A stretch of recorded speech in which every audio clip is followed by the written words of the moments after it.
Hi there everyone, Redeemer X2 here, and we're about to take you on a 20-lap race for the online qualifiers at the Manufacturer Series at Daytona Road Course.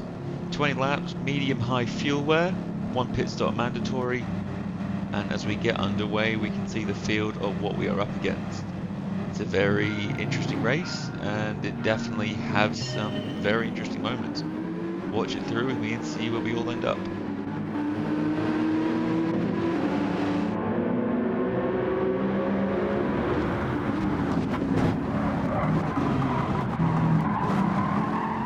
As we see some carnage from the mid-pack going to turn 1 here, we see the Porsche diving up the inside, going for the opening that's just closing for him. He hits the Mitsubishi, he gets 2 places, he doesn't get a penalty, and that's just caused a lot of chaos behind him. I don't think anybody got damage in that situation there, but it wasn't the cleanest of moves as we look back on myself in the lead as we go out the first hairpin where all the flags are. Everyone's still running in profile here as the top 6 look to already be pulling away slightly from the rest of the field, with the 7th place Ford GT inevitably going to be catching them up very quickly. As we go around the second right-hander in the infield, a very overtakeable corner I would say, as we head out to the outfield for the first time. As we transition back quickly to what happened to the SLS GT3 here of Rules of Godspeed.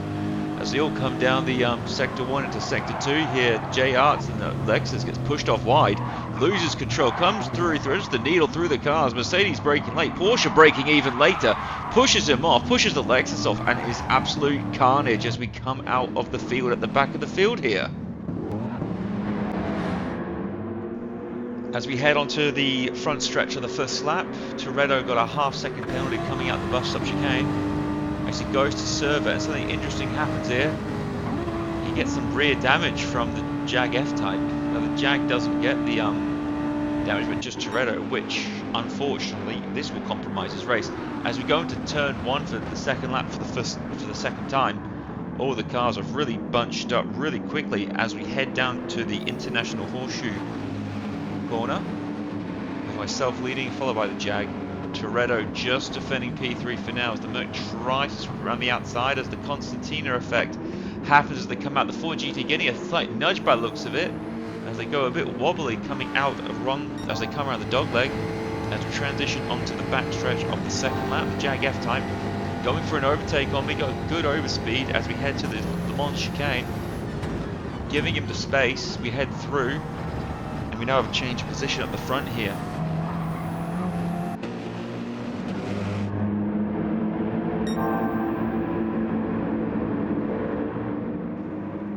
Pink Mercedes having a 1-second time penalty here, must have cut the inside of the Le Mans chicane. This guy is very quick already. It's going to be very interesting seeing how he recovers from that as 5th, 6th, 7th and 8th overtake him. All his work done at the start of the race. I believe he started P7. He's now down in 8th place again as the Ford GT tries to swing it around the outside of Toretto. Toretto defending the inside line. The Ford GT just outpaced and they touch each other. We'll rewind, let's have a look at that. The skyline looks like it gives Toretto a decent tap, which gives Bang a slight tap. The end result is Toretto now all the way down in 6th place after being in P2 at the start of lap 1 here. Toretto clearly frustrated, sends it the inside of Hardwall here. Hardwall lets him have it, more contact as Hardwall now drops down to 6th place. Toretto back to 5th, and SLC and Bang in the 4GT up to 4th place now. Using that straight line speed to make a lot of impressions on us right now. As the SLS MG runs a bit wide, this will bring Bang into contention as we head down the back stretch. The 4GT wasn't able to make the move before the Le Mans chicane, but as he makes the overtake now on the front stretch as we begin lap 5, he's up to P3 with only myself and the Jag F-Type left to overtake. Head into the infield and transition immediately to the end of lap 6, once again on the front straight again, really closing me down. Got a lot of overspeed, carrying 285 k's an hour here, going around the outside of myself here. It's now a braking race and I hold the inside line, just gets the move done. No, he's run wide, run out of space behind the Jag. It's allowed me to maintain the place for one more lap here as the Ford GT thinks about going around the outside as I go defensive. And you're never going to be able to pull a move around the outside unless you've got the pace to do it. Fortunately, he does not. And I survive another few corners as we transition to the end of lap 7. Bang, going around the outside again. As we go down to turn 1 as we start on lap 8. The Jag F-Type still just being kept tabs on here. Ford GT looked like he braked a bit early and then a bit late. Run wide into turn 1 again as we look at him as we overtake him. And we've secured P2 for another lap as we go through the international horseshoe corner here. As 4th, 5th, 6th and 7th still in the fight. With P8 just coming around the corner now, looking after his tyres, as we'll see later in the race. As we transition to the start of lap 10, the pink Mercedes, after recovering from that penalty early on, has moved up to P4, right behind Ford GT, myself and the Jag F-Type. Moving up once again to the international horseshoe hairpin corner. As the top 5 all neck and neck. Myself having a very bad entry but a solid exit, making it look like the Ford GT was about to get the move on me. As the pink Mercedes looked like he was about to go for a move on the Ford GT. Really putting him under pressure here, as I still have not been able to make an impression on the Jag F-Type here, as the Porsche gets a half-second penalty. Pink Mercedes going in for fuel, putting 78 litres, complete 10 full laps in. He's going to have to use less than 8 litres a lap here to get to the end here, and if it's anything like my Alfa Romeo, you're using about 8 litres a lap, so he might need to do some fuel saving here. As Bang got ahead of us and then makes a mistake, gets a half-second penalty going off at the entry of the Le Mans chicane here, and for good measure gets another half-second on the exit. Moves him down to P4 behind Nasri, as we see lots of cars trailing into the pits now. Nasri, Bang and the Jag F-Type have all pitted now for their mandatory pit stop as I take the lead of the race.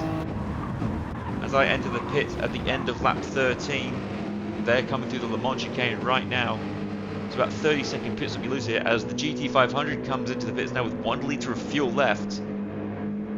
If we might miss it here, but he does not change tyres. He's going for the no-stop strategy, saving those 6 seconds to jump ahead of the track here. And as we can watch now, we'll see the fuel go up in our cars in about 10 seconds time as we pull into our pit lane.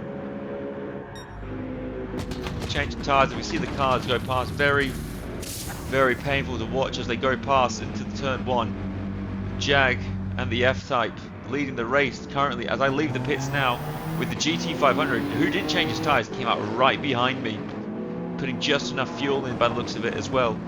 The pink Mercedes able to send it up the inside. No, he what? Yes, he's on the inside, and the GT500 lifts off here. As you look at his telemetry, he lets him through, not fighting the position. Really wish he would have here, as he pulls away and ends up being right on my tail for the entire race here. As we fast forward to lap 19, going to turn 1, he is still right up behind me as we've pulled about a 5-second gap on the second pack of cars here.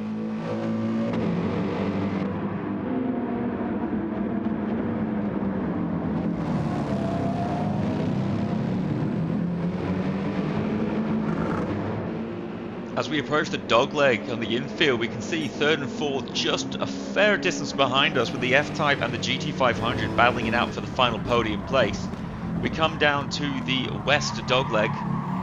The SLS AMG just having a slight moment here, as he just will stay right on my backside and not overtake me here. Just managing his race here, waiting for the right time and right place to put an overtake on. As we come down to the back straight, approaching the Le Mans chicane. Watching on board with the Mercedes here, coming around the banking. We can see him slightly closing up on me here, not carrying a lot of overspeed here. Obviously probably got a lower fuel mix going on as a result here. As we come through the Le Mans chicane now, we go in for the second last time this race. He's lost a bit of control here, and he's cut the chicane. Surely that's going to give him a half-second penalty here as he flashes his hazard lights for some reason and loses control of his car for just a moment. So what he's done here is he's gone off the track. He's basically gone off the track. Here's the photo footage here. All 4 wheels not on the curb, off the racing line, off the white line. And the moment he does it, you can look at the telemetry, look at his car. He does pop his hazard lights on, so he's put the car in auto drive so the AI controls it for him. This has nullified his penalty, and then you see it take control of his car again, and he gets a snap of loss of control. So that was quite dirty by him. But nevertheless, we fast forward to the onto the final lap, onto the outfield. Once again, heading to the Le Mans chicane, comfortably ahead of third and fourth, really pushing through at this point.